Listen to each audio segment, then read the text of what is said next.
Hi, how you doing? How's it going, Mr. Jaco? Very good. Is that how you pronounce your name, Jaco? Yeah, that's it. Very good. Cool. Perfect. Welcome to the show. We really do appreciate you taking some time to be with us tonight. Oh, thanks for having me. For those of us out here that don't know you real well, tell us a little bit about yourself and kind of get us warmed up here. Well, I was born in Columbia, South Carolina, and went in the military when I was around 18 years old.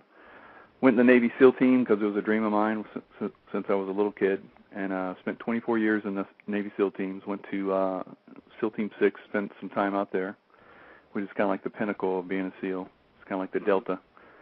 And then after I retired in 2002, I went into security contracting.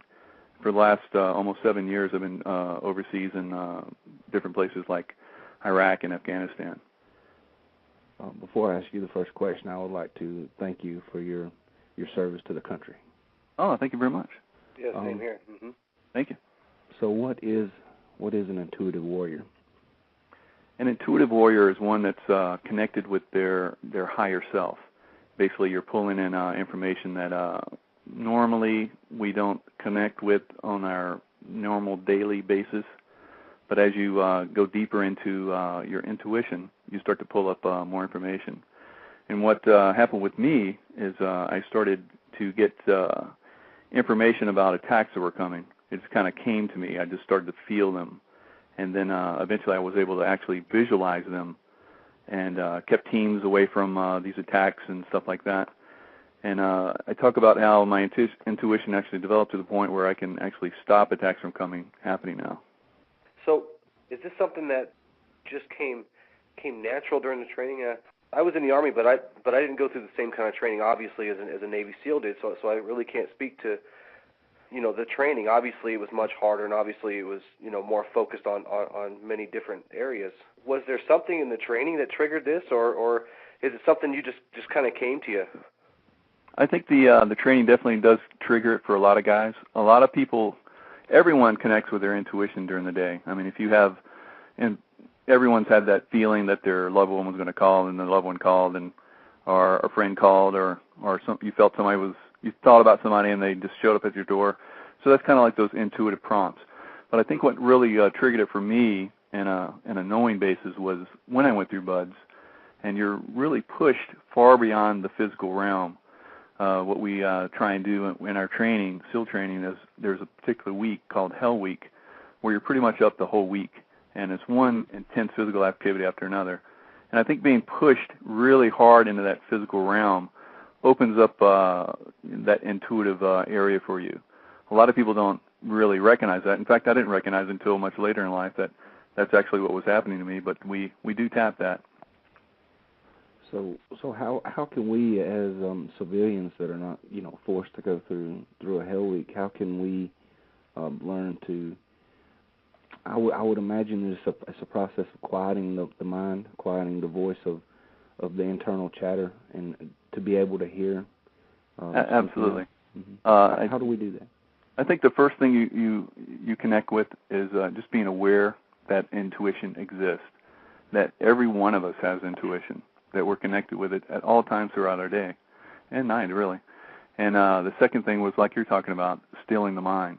There's a lot of monkey chatter that goes on in our minds all the time, and if you can learn how to quiet that portion of your mind, and really the way I really connected with it on a very deep level was when I started the hand-to-hand program in the SEAL teams, and that forced me, another kind of push point that forced me into going beyond the physical and starting to tap into those areas of our brain that we all can connect with.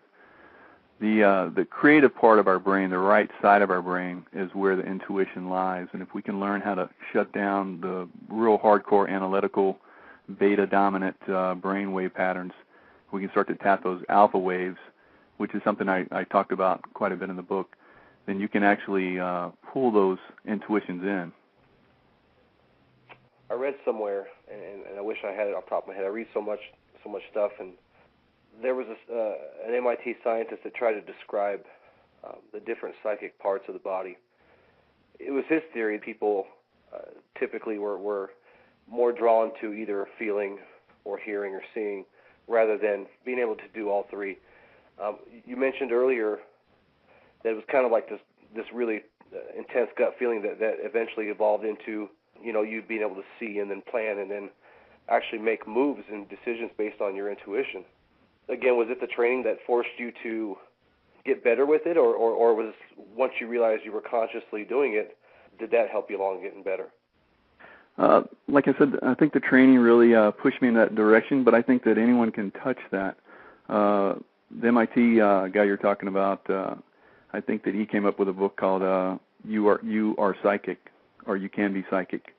And basically what that is, the gut feelings are, it's a psychic center where we're always open to that. So that gut feeling is basically what I get when I feel something coming, like an attack coming.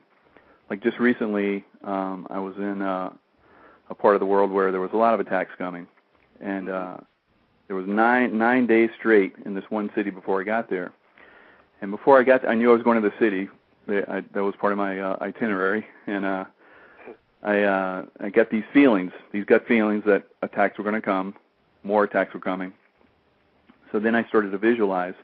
So that's kind of what I get. I get visual images of these attacks coming. I focus on them, and then I get what time frame and how it's going to happen and stuff like that. And then now what I've progressed to is I actually send love to that energy, that negative energy, as I call it, with love as the most powerful force in the universe. And that seems to be stilling these things.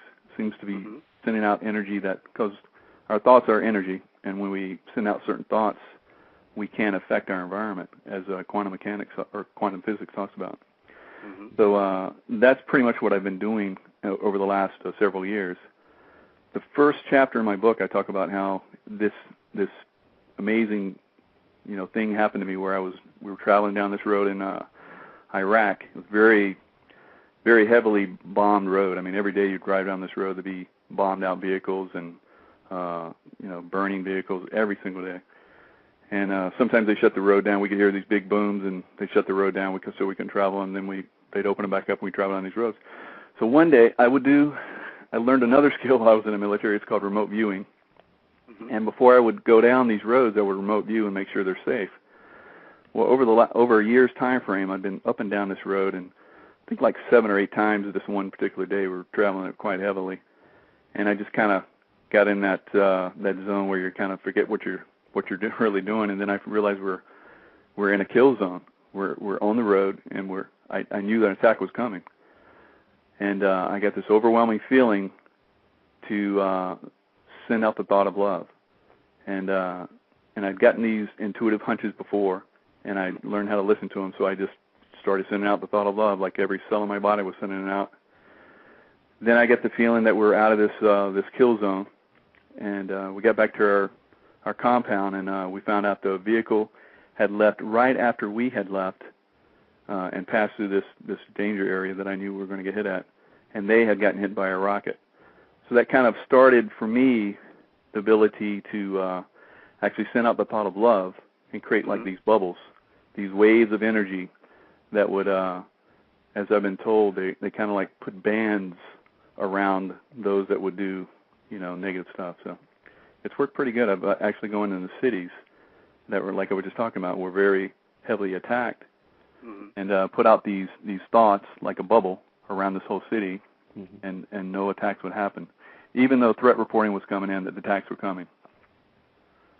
That's very interesting, and I believe it could happen. It's very similar to what I practice myself and what I read in Joe Donlan's book, Ordaining Reality. If you've ever read that, where he talks about basically what you're talking about is counteracting that negativity with positivity. He calls it, I believe in the very last chapter of the book, he calls it harmonics or something like that, where excellent, yeah. one vibration that is different from another vibration will entrain the other one, absolutely, to match itself. So yeah, we can follow you on that, but how would the average person, or the average listener right now that's listening to this, how can they get to that level of being able to experience and do this stuff? Oh, it's very beautiful, and it can translate into every aspect of your life. Mm-hmm. There was a time I got that a gut feeling. I think mothers really connect with this a lot. Mm-hmm. Women, as on an average, connect with this information quite a bit. In fact, a lot of women have been buying this book and giving it to their male counterparts or friends and lovers or husbands, boyfriends, mm-hmm. whatever, and because they already are really connected with this intuitive side. I think the male side, we have a lot of, we're supposed to be very analytical and very grounded in, what we do. But and we think the intuition thing is, airy-fairy type stuff. But there definitely is a wave of consciousness, a sea of consciousness pretty much that we exist in, that we can connect with, and that's where the intuition is. I think that if you learn how to just open yourself up to these constant this constant sea of information that we're surrounded in, you can start to come up with them. To give you another example that's non-military related, I had a intuition that the stock market back in 2007 was going to crash, and I just had to pull all my money out of all the stocks, and I mean this was not very. I'd always invested, even when the market went down in 2001. I had kept my money in the stock market, so. And all the information that was around was saying the stock market was going to continue to go up. But I just had this strong gut feeling, and it was like, I think I really need to get my money out, so I've learned how to trust these things. And I pulled all my money out, and then, of course, the stock market crashed. So it really saved me a lot of money. It was great. But I think learning to open yourself up to these little nudges that we get during the day, if you can connect with like for instance, I remember when I first read about intuition, when I was early on in my SEAL career, I remember it saying that if you get those little nudges, like when you walk out your door, you get those like, oh, something's not right, and I would learn to stop and listen to that, and then I would get kind of quiet my mind, like we talked about earlier, mm-hmm. and I would get your flashlight, and I'd be like, oh yeah, I need my flashlight for tonight. Or sometimes I would get that, and then I would get a flash. I don't need a flashlight, but then I learned to just listen to it and go for it and bring it. And then I learned out later on that day that I was going on operation, I would need my flashlight. So that kind of stuff. So the time, space that we normally, linear time that we're normally conditioned to believe in, doesn't work when you start to tap into your intuition. It just opens you up to all this information that anyone can tap into. I really can follow what you're saying, Mr. Jaco, about the energy. As most of us here know, energy can't be destroyed. It can't be, it can simply be changed or moved. And your example of sending love into negative energy certainly, in my mind, would neutralize that for sure. And it's not something that can be done, really easy.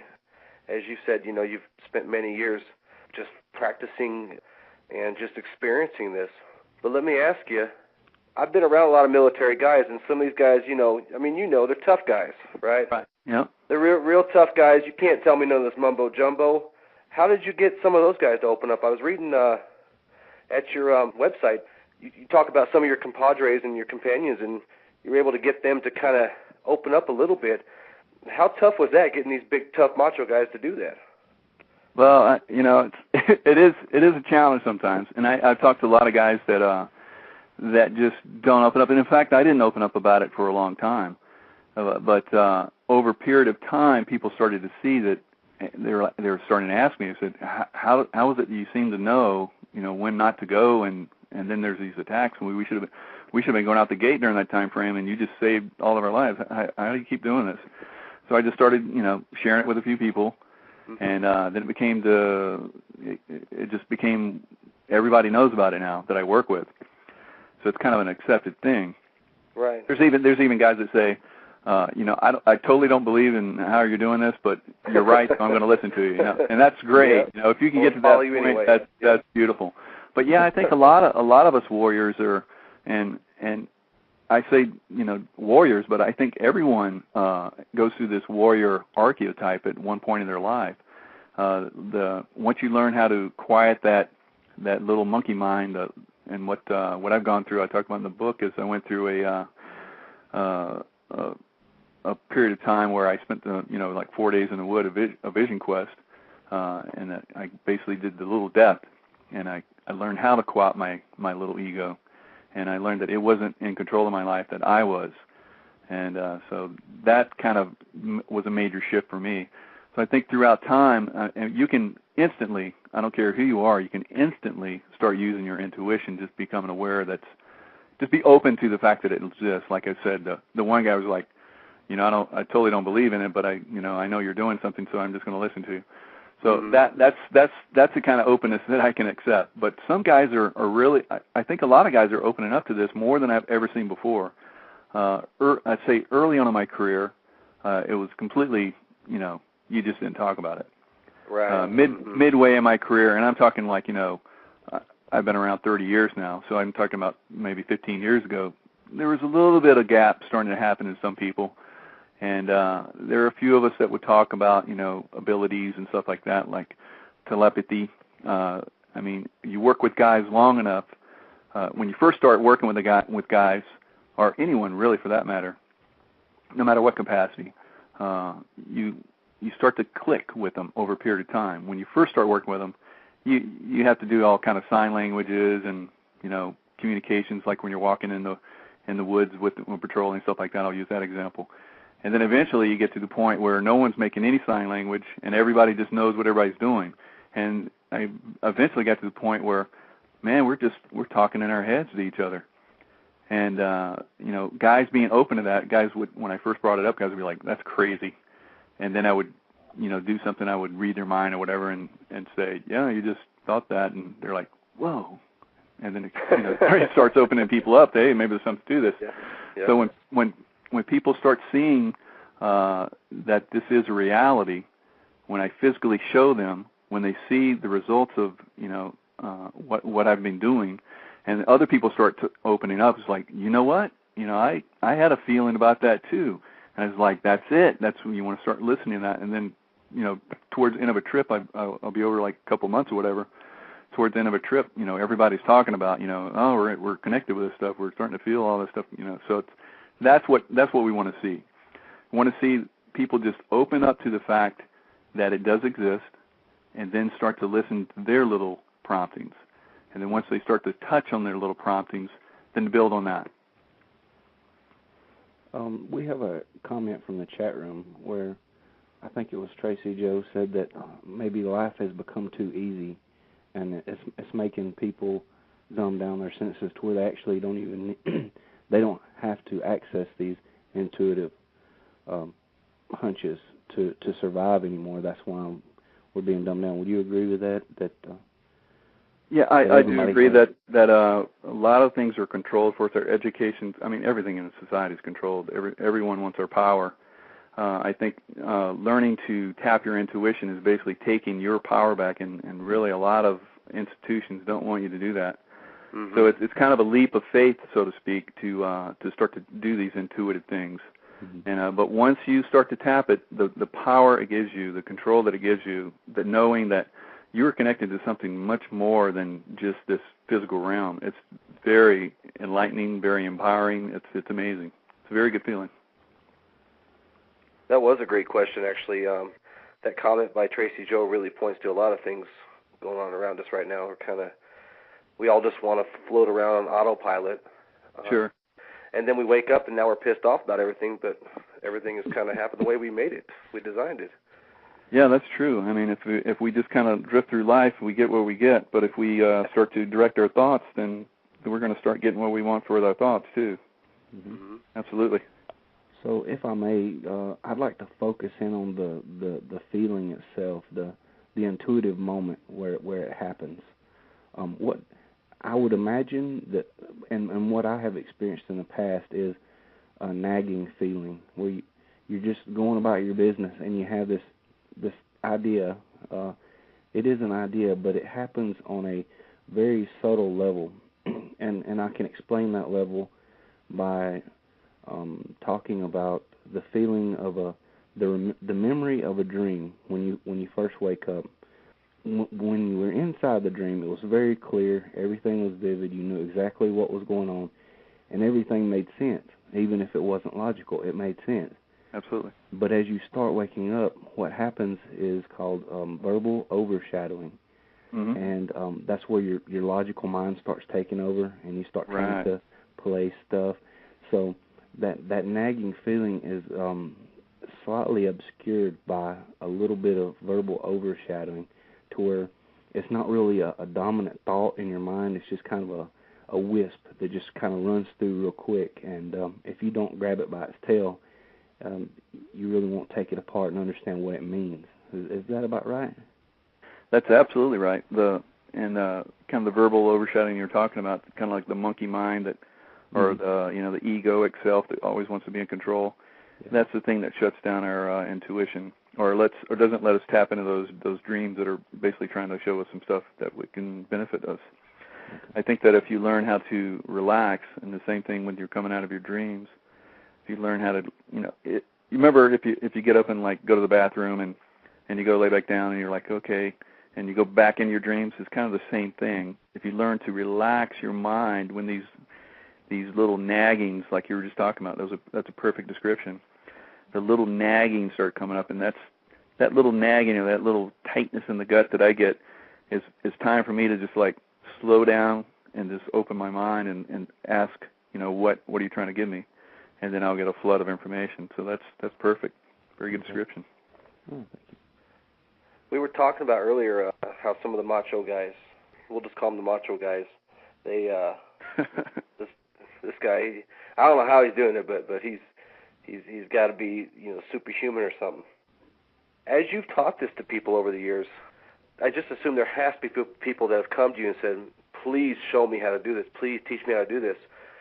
What kind of fears and things did you notice in people as they were trying to learn this and trying to break away from what they've always done to what they want to do? I think one of the biggest things, we're kind of conditioned, we're kind of programmed to a certain extent to pull away from things that are unusual, the things that don't fit the norm. And this is one of those things that we've been taught that's not normal. So that's a big downfall right there, unfortunately. But it is normal. Like I said, all of us have this ability. One thing that most of the guys that I work with are very physical guys. So there's a thing that I teach them that's applied kinesiology, where you can push the arm. I use the arms. I sweep their body, and it basically breaks up a pattern that's within their body, the chakra fields. We're all basically electromagnetic beings. We have atomic structure, creates energies and stuff like that. So these energies that a lot of cultures have talked about over the years are within our body. So I can just run my hands down a person's body, and then have them lift their arms, and I push on their arms, and they're weaker. If I don't run my hands on their body, they're stronger. So then I take it to the point where I have them send out thoughts, along their arms and into the walls to make their arms stronger. So I sweep them and try and do it. It doesn't work. So they're starting to get a physical sensation that their thoughts are actually creating, which is true, is creating an energy field, a power within them that's stronger than for me to manipulate it. And I can even do it with my mind. I'll have them, just drop their arms. I'll sweep them mentally, like I'm physically doing it, but I'm doing it mentally, and it does the same effect. So applied kinesiology is a nice little tool that I use to teach people, that there are energies, unseen energies around them, and then that they can project these unseen energies within themselves. So it's a nice little tool. I show them that, and then from that I start to build on the telepathy thing. And like I talked about on my website, like you guys were mentioning, I had a couple guys that I worked with this last time. I taught them this, and they went out and started sending turns at each other in the car. It's pretty wild. And I bet they were floored, right? I bet they were just kind of freaked out. They came back there like little kids. Here are these grown men, these grown macho guys like you're talking about, all excited like little kids. We were sending each other in our minds turns, and we were doing it. I was like, that's great. You're learning. That's good. But, these things, and it's that easy. It's really that easy to start, because intuition will start opening up all these different things like that. Like we're talking about, there are energy harmonics that we can set up with our minds. And people talk about invisibility. Oh, you're going to turn invisible. But I have done that. It's pretty amazing. You can set yourself up with these thought patterns that I'm invisible to people that would harm me, blah, blah, blah. And I've had guys like behind me driving in a car, and they said, we were right behind you and saw you, and you just disappeared. And I was like, yeah, I'm doing this stuff. It works. So it's I can't explain it, and I'm sure there's a scientific explanation that we'll learn in the future, but it works now, so we're doing it. So it's actually something that's happening. And thousands of druids hid inside of trees, right? Exactly. In the chat room here, we were talking about, they were defining love. You mentioned sending out these vibrations of love earlier. Right. Love can mean so many things, Mm-hmm. So what is the vibe like? What is that feeling of love? Which particular meaning are you riding with here? Excellent question. The love that I'm speaking about is an unconditional love. It just comes from my heart. It's not like I'm sending out love like, all right, love, get out there and defeat those bad guys. I just send it out. It's not like, it's not like a love that I have for my wife or my kids or anything like that. It's or it could be to a certain extent, because that's an unconditional love as well. But I think of the God energy. I think of the unconditional love that exists within everything. It's the most powerful force in the universe, and I think that. So when I pull it from my heart center. I think it from my heart. I have this visual, and then I send it out through my pineal gland, throughout my forehead, my third eye, and I send it out as if it's a wave that's going out and creating a pattern, like we talked about, harmonic pattern that sets up a bubble, like either around myself, the vehicle that I'm in with people, the house that we're living in, the town that we're living in, and it's been working every time. I mean, like I said, the last city I was in, there were attacks every single day for 9 days, and the 2 weeks I was in this one town, no attacks, and the day that I left the city, unfortunately, there was another attack there. The city that I was going to, there was horrendous attacks, suicide bombers went into marketplaces. When I got to this city for the next 75 days, 80 days that I was there, no attacks. So this has been proven also through transcendental meditation. There's groups that have been doing this for over 20 years, documented evidence, where they go into these cities and they send out this energy, a positive energy, and crime rates go down up to 70%. Accident rates go down while they're doing these meditations. When they stop the meditations, they go right back up. So we're seeing that consciousness does have an effect on our environments, and that we can influence our environments through our thoughts. I just might be reaching here, Michael, but could all this be just because it's damn hard to kill a U.S. Navy SEAL? Well, yeah, that's absolutely true. Unfortunately, that does happen too. I've had some friends that have died, but that's funny, because I think that that part, that mystique, that attitude that a lot of guys have, actually does help them. Mm-hmm. And sure. When I was I noticed this when I was in training. The guys that started getting down on themselves about maybe getting injuries and stuff like that, they eventually did. Had one guy come to me when I was an instructor, or a proctor for his class, and he was just all distraught. It's like, I'm getting these shin splints, I just know it, blah, blah, blah. And I was like, look, your mind is extremely powerful. If you focus on getting shin splints, you're going to get shin splints. Focus on, doing well, and I promise you'll do well. And, it was a lot more than that, of course. It was a down-to-hard talk, but the guy made it all the way through training and ended up becoming an officer. I mean, did a really good job, but he was right on the verge of quitting because he felt like he wasn't going to make it because he was getting these injuries. And after that positive talk, and he really took it on board, he just accelerated through, the rest of the training and became a great leader. Mr. Jaco, we have a caller, so I'm going to bring them in and see if they have a question for you. Excellent, thanks. Area code 541, you're live. Hey, what's going on? My name's Space Poet, and I just wanted to, I just started to tune in, so I don't know exactly what was going on, but I heard a little bit of what you were saying, and I read the synopsis, and I wanted to tell the former Navy SEAL, that I think he's doing a wonderful thing, because I think he's really unique, because usually we only hear these truths from maybe yogis or maybe some people in the New Age or, things like this, and I think it's really important for him to propagate the message that he is doing right now, because it's going to help to enlighten people that ordinarily wouldn't listen to other people. Thank you very much. What I mean? Thank you. Yeah, so I really wanted to say that, and it's all about liberation, God realization, and that matter is spirit, and mind is spirit, and the true nature is love, compassion, and bliss. And the sooner that we can realize this is the sooner that we can bring Eden back to the world. Thanks a lot. Oh, thank you. That was very beautiful. Thank you, caller. Thank you very much. I totally agree with that. Yeah, I couldn't agree with that more. And as a matter of fact, our caller must have super intuition, because I was just going to bring up the fact that titles and these words that we use for things, Navy SEAL versus yogi, as he put it, it really does get in the way for some people, and it really does make it hard for people to open up, lighten up, think outside the box. Yeah, it really does.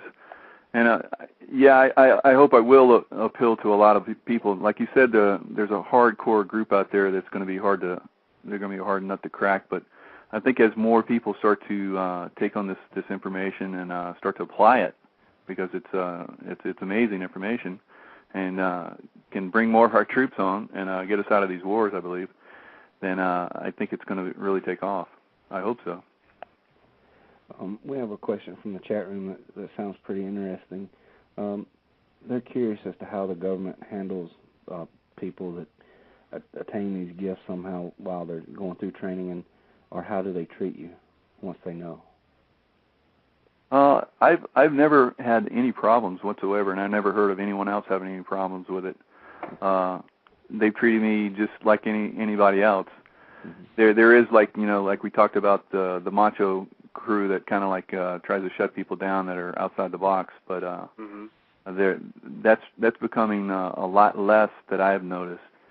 So I'm very positive that things are going to change for us. I think that we're moving into, like we talked about also, a harmonic zone in the universe that has actually changed consciousness throughout history, and we're moving into a major turning point in history that's been predicted by many cultures throughout the earth. Mm-hmm. The Hopi, the Inca, the Maya. Everybody talks about the Maya 2012 prophecies.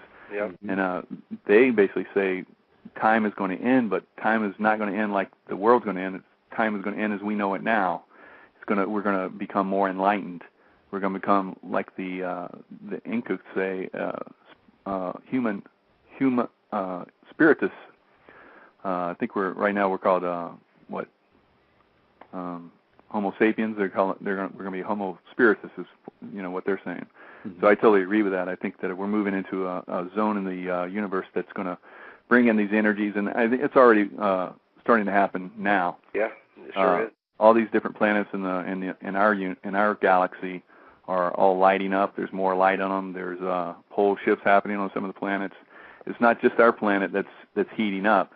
Every one of them are. So it's this energy is coming in. It's documented. It's evidence. NASA's got plenty of evidence. You can look it up. So it's very, very enlightening, very positive, very, very beautiful. What's happening to humanity right now. So okay. I think as consciousness starts to accelerate in the direction that we're talking about, there's probabilities and there's possibilities. I think the possibility that we won't have any major Earth changes will come to fruition. Of course, there's the probability that there will be major Earth changes, but I think that's not going to happen. But we'll see.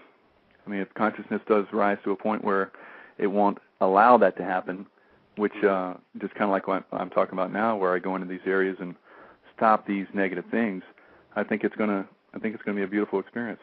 It will be regardless. It's going to happen, whether some people come along for the ride or not. So right. I was just going to stop you and say that we have a saying on this show: you can either go along quietly and happily, or you can go kicking and screaming. You're going to go one way or the other. That's excellent. You're going to go one way or the other. Yeah. Let's talk about, we were talking about consciousness and these different shifts. It's interesting you mention that, because there are people that are fighting to the death for their little boxes, their little pretty little boxes that they're going to put all their beliefs in, and damn the world, you're not changing me. You're not going to. I've seen it personally when I've traveled in certain groups or kind of bumped in and overheard people talking. A lot of people, we'll start here. Everybody reads the Bible or the Quran or whatever, okay, and they come to their own conclusions. Typically, everybody comes to this, grand conclusion that this is what it is and this is what it's not. Right.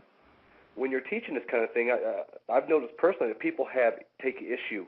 Well, my religion won't let me do this. My religion won't let me do that. How do you approach these people when you're trying to talk to them about a very basic right that they have in their body, that they can do this type of thing? That's a really great question, because I've talked to several people that have very, very strong fundamentalist beliefs, and from several different religions actually, and they seem to be open with this. They don't have a problem with it because it's not a religion, Right. It's like my religion is better than your religion. That's not this intuition is something that we all have. It's just like we all have a heart. We all have a brain. We all have a right side part of our brain that's not really tapped that much, but we can tap it. So they recognize it as brainwave patterns, being able to relax and bring in this information, and it's very spiritual. So I think that becoming more spiritual is what most religions are all about. We hope, and not trolling people, but if people will understand that intuition is kind of like a spiritual connection, the way I look at it, it opens them up quite a bit more. I never really had a problem with it. I'm sure there's someone that can create a problem, but they'll create a problem about anything, which is unfortunate. So, no real problems with it. It's great. I have a whole sequence of questions coming up, and they're all kind of interrelated, in that I'm basically asking you about where the painting is the art, and there are brushes, which is a medium of doing the art. We're talking about intuition being the art, and there are methodologies of training, right, that would bring that about. My questions are concerning such things as exercise, meditation, nutrition, and even use of controlled substances like marijuana, salvia, LSD. What are your stances on any of those things? That's quite a few. I'll start with the last one because I think a lot of people are kind of concerned about the drugs and stuff like that. I think that there are certain drugs that actually enhance the intuitive, tapping the intuitive portion of your brain. Ayahuasca, I've heard a lot of. I've never experienced this, but I've heard a lot of people have experienced amazing things with ayahuasca, the peyote, so forth. Marijuana opens up some of these centers. I think that when I was in Peru, chewing the cocoa leaves is a sacred act, and it's not taken away from them. There is no drug problem in Peru at all because they have access to a substance which gives them, that slight narcotic effect, kind of like cigarettes or alcohol that we have, and it's not an issue. So they have no drug problem.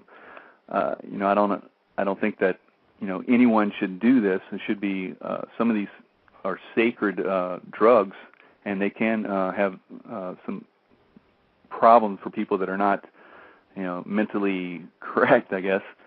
So I would be careful with that. But I think there's absolutely there's a possibility that some of these drugs can open up these creative centers of our brain. A lot of the art that we see from I think the Aborigines and stuff like that. I think some of those tribes down in South America, so forth, that have some of these creative arts. I think they're tapping into that after having some of these sessions. So I see nothing wrong with that. And then moving on to exercise. Exercise is definitely something you want to do. It relieves stress, and stress is one of the main controlling factors for intuition. If you have a lot of stress in your life, it's going to be much harder for you to tap your intuition, which for warriors is really tough, because if you're in a combat zone like I go to all the time, quite often throughout the years, you have to learn how to relax yourself in those situations. So exercise for me is absolutely, I have to do it. Otherwise, I build up a lot of stress. So it's a great stress reliever. Diet is another thing. Eating junk food.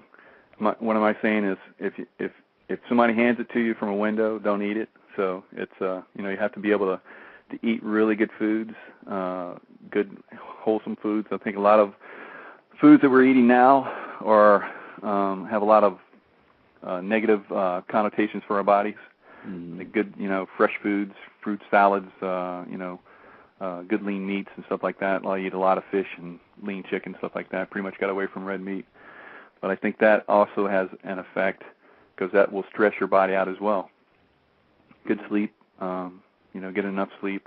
So all the things that could add stress to your body, not enough exercise, poor diet, not enough sleep, being in stressful situations and not working it out. So learning how to deal with stress is a big thing. I hope I answered all those questions. Yeah, I think you hit everyone. I mentioned meditation, but yeah, absolutely, meditation, very good. That's a very big key. Thanks for bringing that up. Mm-hmm. I every morning when I wake up, I send love to these areas that are having combat, and I think that if everybody in the world that's not in a combat zone was doing that, I think we probably wouldn't see any combat really. So that's one of the things that I do. I meditate in the morning. I think about what I'm going to do throughout the day, and it's very, very helpful. I think if you have those quiet moments, even during the day, if you can find the time, if you're sitting at a desk and it's real stressful, if you can push yourself away from a desk, and just kind of close your eyes and just go to that quiet point within yourself for a few minutes, I think it really, really makes a big difference for you. Mm-hmm. We've talked about energy earlier in the show. Let's face it, energy doesn't care about space or time. Absolutely. And at our base point, it's what we are. There's nothing we can't do. There's nothing that's impossible on that level. So I'm absolutely positive that every little bit that you're doing, as you described, sending love to these areas, I believe it's helping. I can't really see it as not helping, even if it keeps one person from dying. Oh, absolutely. I think eventually what we're going to see is we're going to see that we're going to have a sea change, a tipping point, which will happen where enough people are going to get involved in this, and enough enlightened people are going to get involved in this, knowing that they have energy, a connection, a divine connection within themselves, and sending that energy into these points, and it's going to turn them. They're not going to be negative. They're not going to be any war in these places anymore, because that energy is going to come in and shift it. And I think we're very close to that point now. Mm-hmm. I can tell you, very few times in our lives we meet people who have truly been on all sides of the spectrum, who can really attest to the ugly and the beautiful things at the same time. We were talking about the warrior archetype. Right. I don't think I've met many folks like you, Michael, that is both a warrior in spirit and a warrior in action. Maybe you could take us through what it was like for you being a warrior in action, as you were a SEAL and you served combat in other capacities, but transforming yourself and bringing yourself to where you were both a warrior in action and a warrior in spirit, because it's really hard for people to do. We meet people who are spiritual warriors, and we meet people who are warriors in arms, but it's rare to meet people who can truly do both. Yes, I think if we could train people to do both, if we had that intent to begin with, we could make that happen really quickly.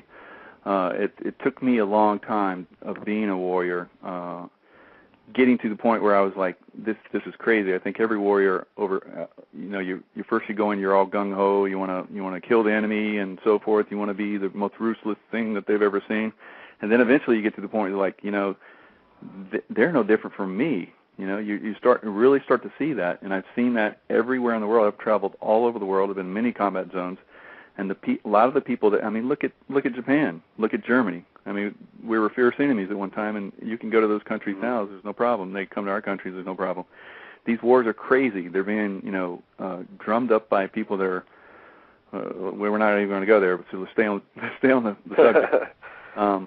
Yeah, I think that the intuitive warrior is the warrior that we're talking about. The warrior that can transition from being a hardcore warrior to more of a peaceful warrior, kind of like a Dan Millman type of warrior, right? Where you're moving into those zones that we're talking about right now, where you're very peaceful. I mean, I'm the nicest guy you could ever meet, but if you cross me the wrong way, that could be the most ugly guy you'd ever meet. Sure. But that possibility is there, but it's not going to come up unless it absolutely has to. And if it does have to come up, it's going to be at the least amount of force necessary to handle something. Mm-hmm. I think that the more that guys train in that kind of mindset, that we want to go, because I had to transition from being a hunter as a Navy SEAL into the security contract world where I have to protect people. And so I can't go out and hunt people down that are trying to kill me in my group. I have to avoid them. So I went from the hunter to the fox. So that was kind of a shift for me as well. Right.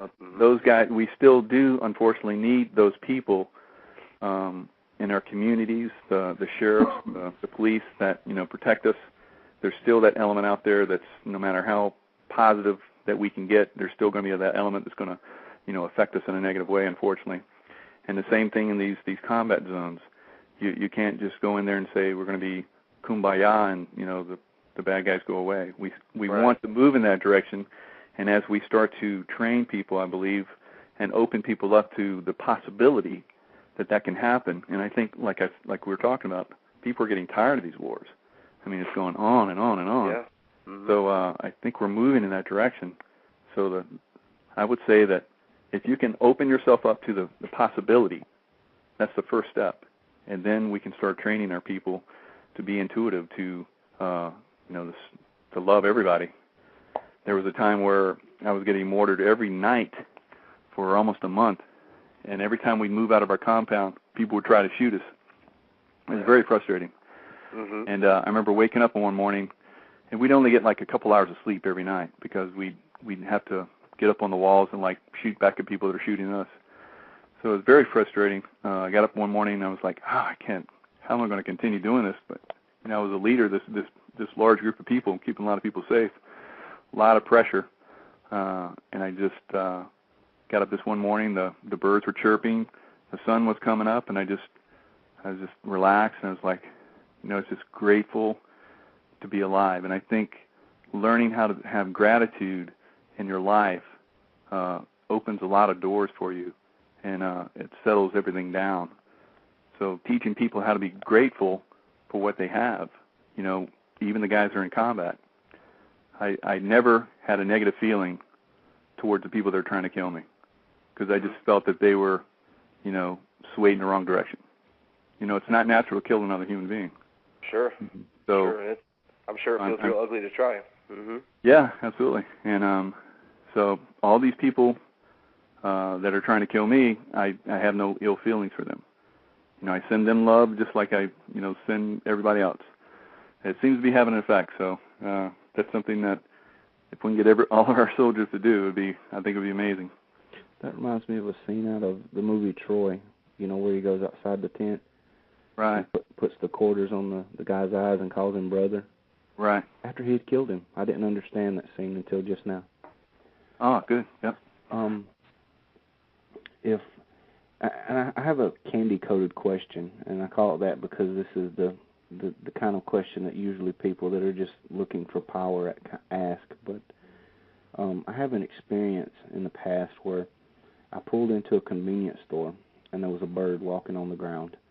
And I don't know why, but I wanted to hold that bird down as if I wanted to catch it by hand, even though I didn't want to catch it. I just wanted to try. And when I did that, something did come out of my forehead, and it made a spear around this bird. And it was walking. It would take a step or two, and then kind of cluck, with its head a little bit, and then it would take another step or two. But whenever I did this, it just froze, and it just stood completely still, and I held it there for about 3-5 seconds. I can't remember how long it was, but that bird just sat there.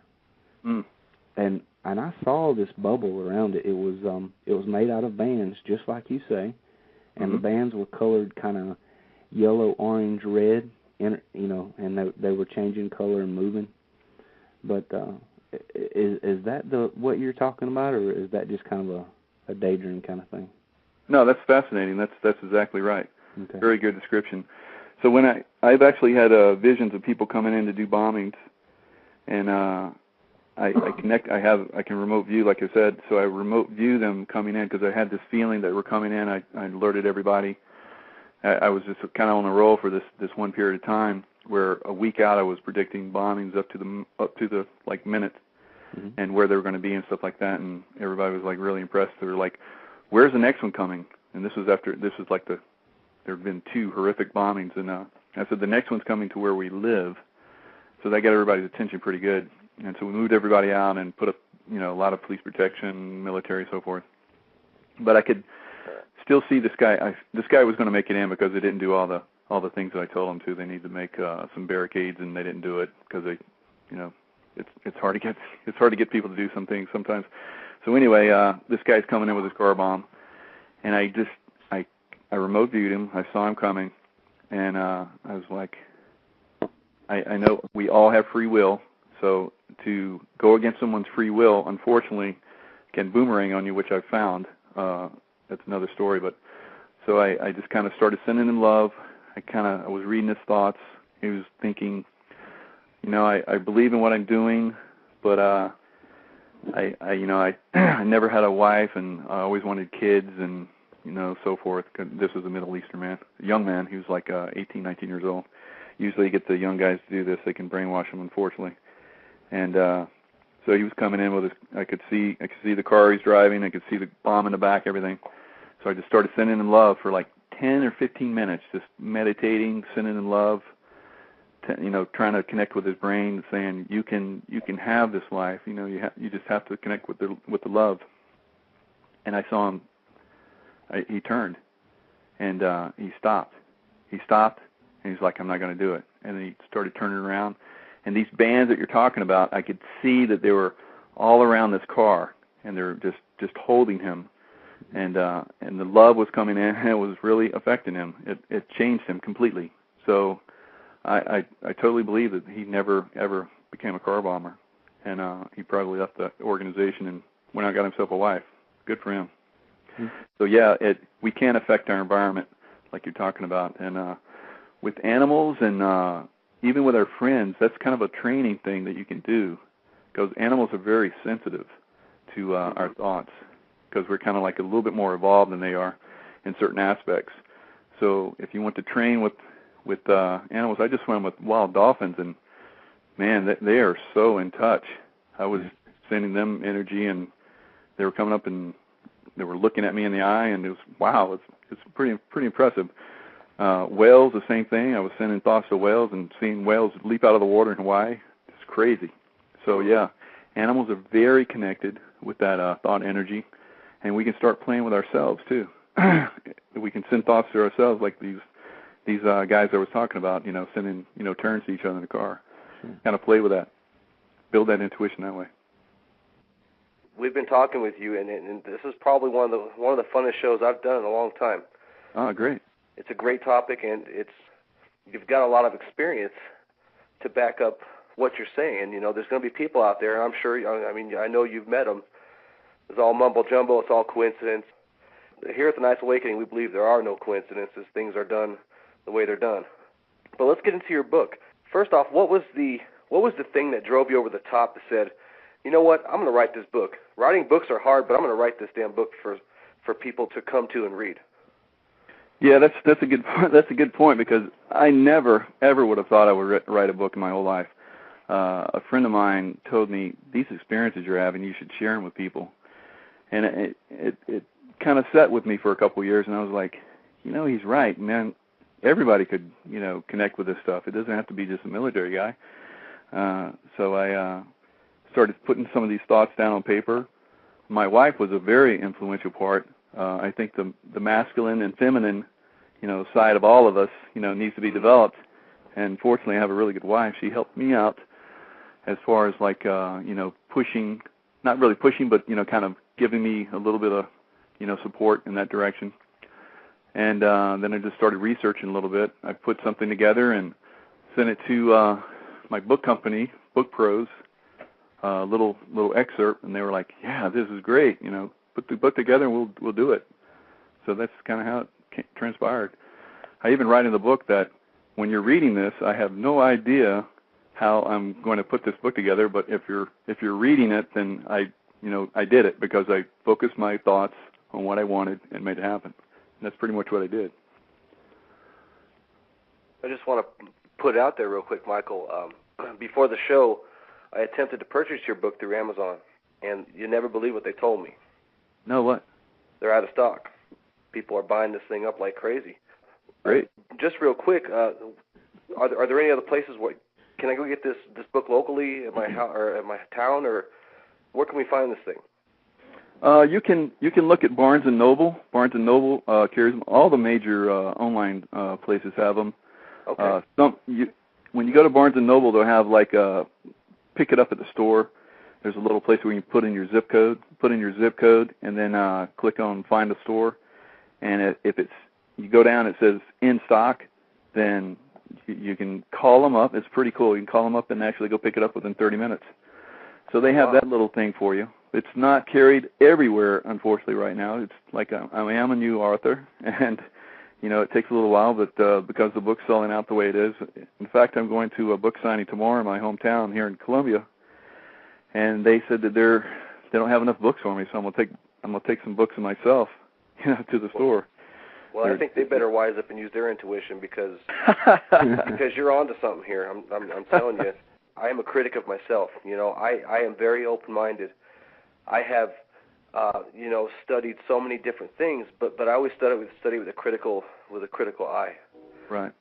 David and I talk about on the show throughout the year. We've talked about charlatans and things, and I can tell you, the first 10 minutes of having you on the show, I want to go buy that book, and I'll probably go buy it tomorrow if I can find it locally here. Oh, great.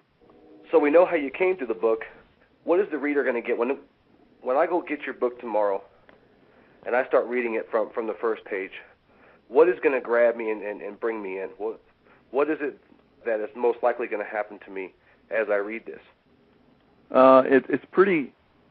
I've had so many amazing testimonials, like my website, michaeljaco.com. In fact, you actually buy the book there if you want, and I tell you what, when we get off here, I'll send you a book personally, no problem. I'd appreciate that. Absolutely. And but anyway, I would I look at the testimonials. I mean, the testimonials are just through the roof. I mean, just one of those testimonials was worth writing that book. It's just amazing. The people are just overwhelmed by it. One guy that really wanted to be a SEAL and is going to go through. There's a buddy of mine that does like a Hell Week for civilians, and I've done one of those in the past myself.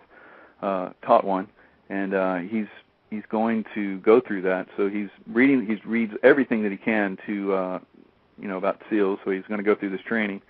But he says he's using the book as a study tool. He read it once and he's reading it again. He's just like, he read a great write-up on Amazon. He said Michael Jaco was a geologist, a psychologist. I mean, just on and on. He's just really. I was like, wow. I don't see myself that way, but that's beautiful. So I think what you're going to see is that what I try to do with the book is appeal to a very broad audience, because I think that everybody in the world can benefit from the information in this book. And several people have, I did another radio interview a little while ago, and the woman said, this book is like a movie script. It's great. It's so exciting. So I think it's going to appeal to many people on many different levels. A lot of people have read it, I think, from the New Age movement, thinking that, it's a warrior, all warriors are bad. And but they read the book and they get a lot. They just are transformed by it. So I think it's very, very impressive. how many people. I never realized, how deeply it would touch people, but it really seems to be connecting with people on a great level. It's beautiful. If people can't find it at Barnes & Noble, can they find it at your site, michaeljaco.com? Yes, they can, and I will autograph and personalize their copy as well. On Amazon, you can buy an autograph copy for I think $22, but I'll sell it to you for $14, so it's a pretty good deal. And you also have a blog there, right? Where you keep. Yeah, I try to keep that blog going. I have a newsletter as well. Mm-hmm. I try to get a couple of newsletters out a month, and the blog is every week I'm doing some kind of new blog. So there's a lot of information on there. I've had this website for like 4, almost 5 months now, and so there's a lot of back information you can go through. So it'll keep you busy if you want to. Cool. It's www.michael, MICHAEL, Jaco, JACO, all one word, .com. And as they've been talking about, there's all kinds of stuff there, guys. In 2 days of trying to get through it all, I didn't get a chance to get through it all because a lot of the stuff was very interesting, and I found myself reading it a couple of times. So maybe tonight, if I don't get in trouble for staying up too late, I'll finish through it. That's a great thing. So we have a go caller. ahead, David. We Okay. have a caller. Let's bring him in. All right. Area code 408. Hello? Hello there. Hello there. You're live. Welcome to the show. Yeah, hello. Michael, I want to commend you for bringing out this book at this time. I think that the timing is very right on.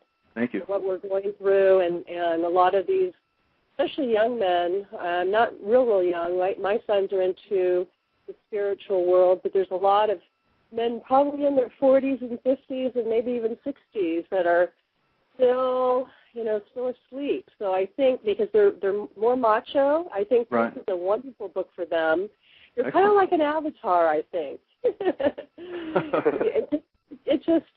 I'm just very, very impressed listening to the show tonight that you've come out with this, because it's going to help a lot of people. You're very right on with that as well. So, thank you very much. Yes. Well, thank you. That's all I wanted to say. That's great. Appreciate your call. Thank you very much. Bye-bye. Yeah, my next 2 books, I've been doing the research on that, and they're basically past lives that I've had as warriors and as priests. It's kind of like been a theme in my past lives, warrior or priest. And the person I've been going through is used to do a lot with Shirley MacLaine. It's Kevin Ryerson, and he channels this one advanced being that's ascended. It's called Aton Ray. So I do a lot of sessions with Aton Ray, learning about my past lives.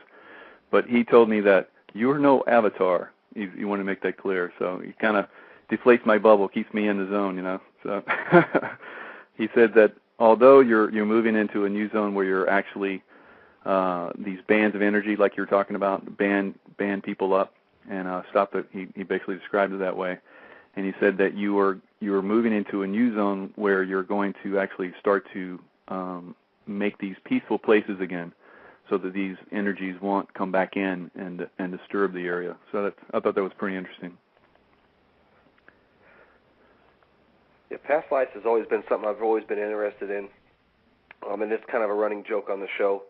That the only successful past life regression session that I've ever had or ever remember having was, and David's going to laugh because he always makes fun of me about this, was I was some kind of Korean dancer. We'll just leave it like that, I guess, or something Great. like that. Yeah, it was very enlightening, I'll tell you.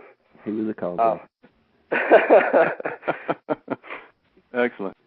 In your book, do you go in depth concerning remote viewing? Do you go through the processes or anything like that in this first book? No, I don't in this book. It's something the military's been doing for many years. Of course, they completely deny it.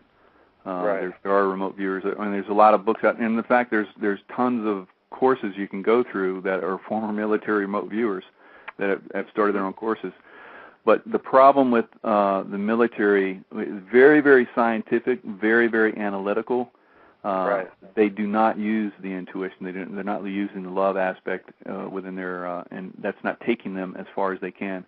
But no, I don't go into it. I mention it, like I said in the. I don't actually say remote viewing because a lot of stuff that I wanted to bring out in this book, my publisher was kind of like, we need to tone this down a little bit, so it's so it'll appeal to a larger audience. So I kind of left that kind of stuff out. But I am involved in a course that I'm teaching in Santa Fe. It's on the website where I actually will teach a 2-hour course with a group called the Earth Keeper in Santa Fe, New Mexico at the end of May, last weekend of May. So I will actually teach remote viewing in a positive way, very, very good, inspired way. Mm-hmm. On a scientific level, they may not hand you the, let's get real here. For the military, it's weaponized, right? They're teaching you skills so that you can be a soldier. Oh, absolutely. They may not be handing you the weapon. They may not give you the copyrights and ability to use it at will. But their interface, what I've heard is a vibration. They have something called a bone phone. Mm-hmm.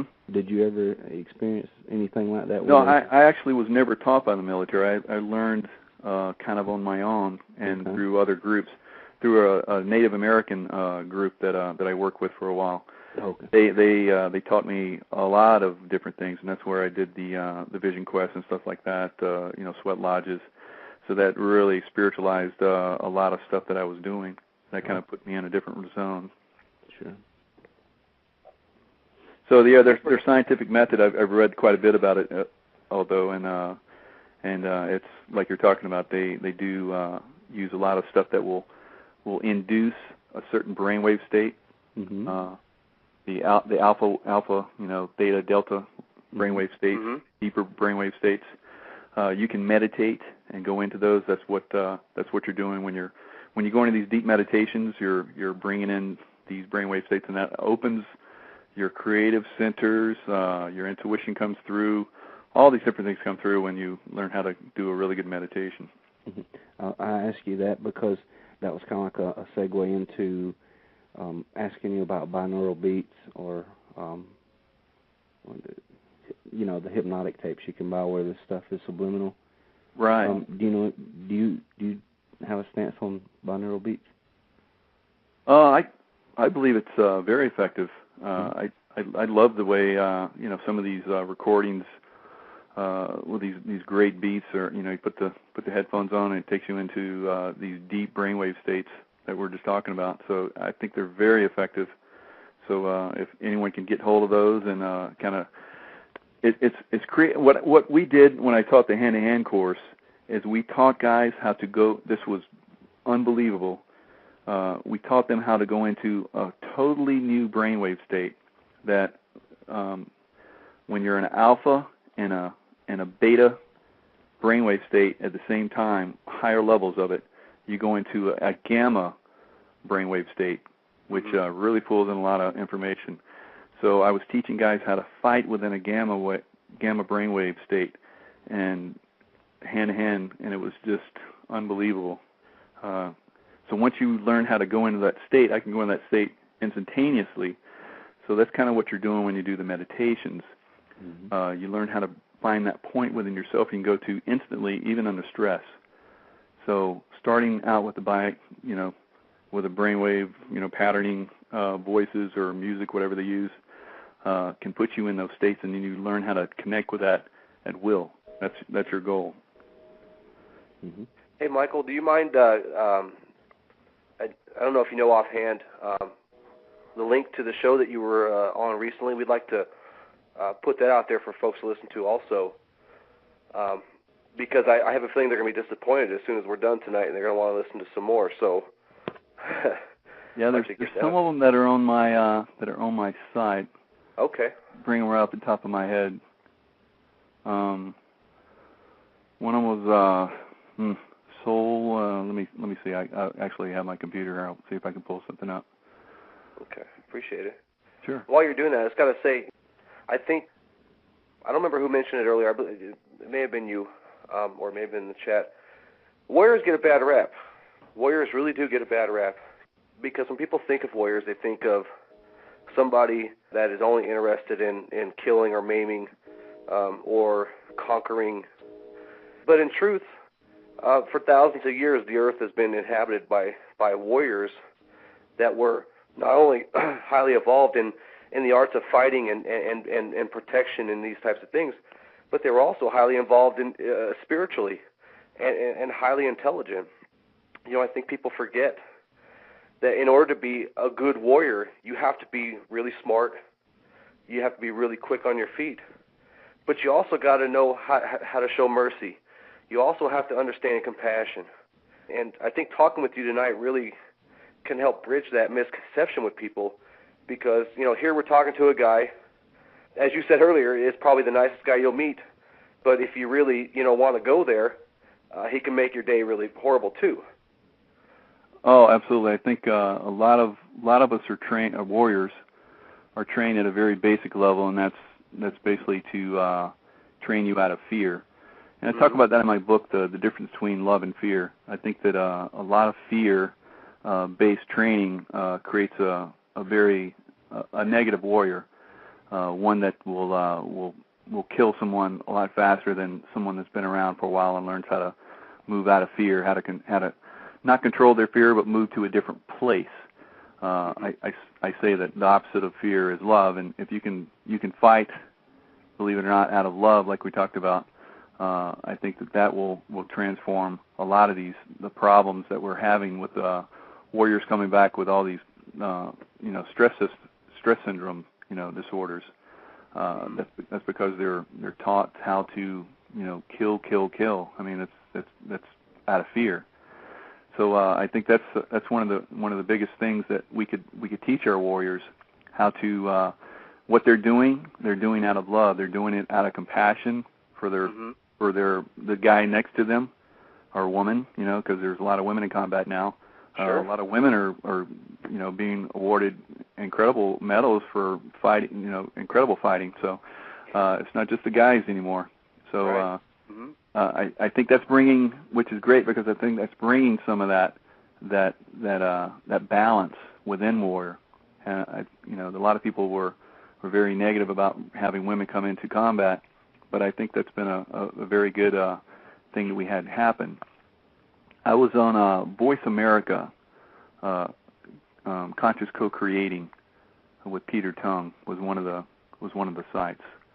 So if you punch in Voice America, that'll pull up a really good one.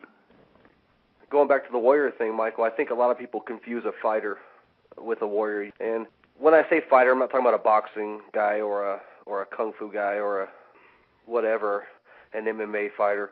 I'm talking about a fighter, a guy or a girl that just goes out there and they're just looking for somebody to whoop on or somebody to beat up. And going back to the difference, there's a big difference between a warrior and a fighter.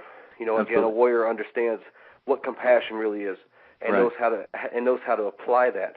A warrior shows mercy. Oh, absolutely. I know when I went through military training, it was all about learning how to stop the enemy, not necessarily trying to kill them off. Mm-hmm. It was all about your objective. You get you Right. to your objective. You Right. you finish your mission. Nowhere in there does it say wipe everybody off the face of the earth. Absolutely. So I think there's a big difference, and it just goes back to someone of your background coming out and talking about this openly. It's a big plus. Yeah, I think what it also gives people is confidence in their abilities. It takes them to a different realm. We talk about the people that just want to go out and fight. I think that stems from a lack of confidence, so they feel like they have something to prove. The really true warriors are the ones that are confident in themselves, that have a good background. I mean, whether it's a warrior in the military, whether it's a warrior that's one of our police that walks the beat, all the guys that have a lot of experience are less likely to hurt or kill someone than the guy that's a little bit younger, unfortunately. So, and we don't want to beat up on the guys that are younger, because we're trying to bring them up to the point where, they're capable to handle themselves in situations as well. So just teaching guys, our guys and girls, how to be more confident. The training can be a little bit tough, but if we start to, I talk about in the latest blog that I have, how if we just had one day course, I mean just a 2-hour course where we taught people about intuition, I think we would see a great sea change and a lot of things that are happening in the world right now as far as war and conflict. I want to point to you, Michael. We've done several shows, and one that we've done recently was we had a guy on by the name of Master Dutch Hinkle, and he was a great guy, a really nice guy, another true warrior, who talks about why fighting doesn't work, why it doesn't work to just go out there and beat somebody up, or even if you're defending yourself, to beat somebody to a puddle, Right. And it goes along with all the things we've been talking about today. We want to extend an offer to you to give your final thoughts, give your your take on what do you want the audience tonight to walk home with and go home with. I would love for them to go home with the fact that they are right now, whether they are conscious of it or not, intuitive beings, very intuitive beings, and to just connect with that idea that they are intuitive. And if they can connect with that idea and start to notice within their day the little things, the little tensions, the little naggings like we talked about during the show, that come up, and give them, kind of relax the mind a little bit and pay attention to those, and that they will start to come more. Because that's the key. Once you give them the ability to come through and start to pay attention to them, they will start to flood your life with beautiful things. So that's what I would leave them with. It was a great show, Mr. Jaco. We appreciate you coming out. We'd like to consider you a friend of the show, actually, because we're both very impressed by you personally. Oh, that's very beautiful. Thank you. I had a great time talking with you guys. Thank you very much for having me.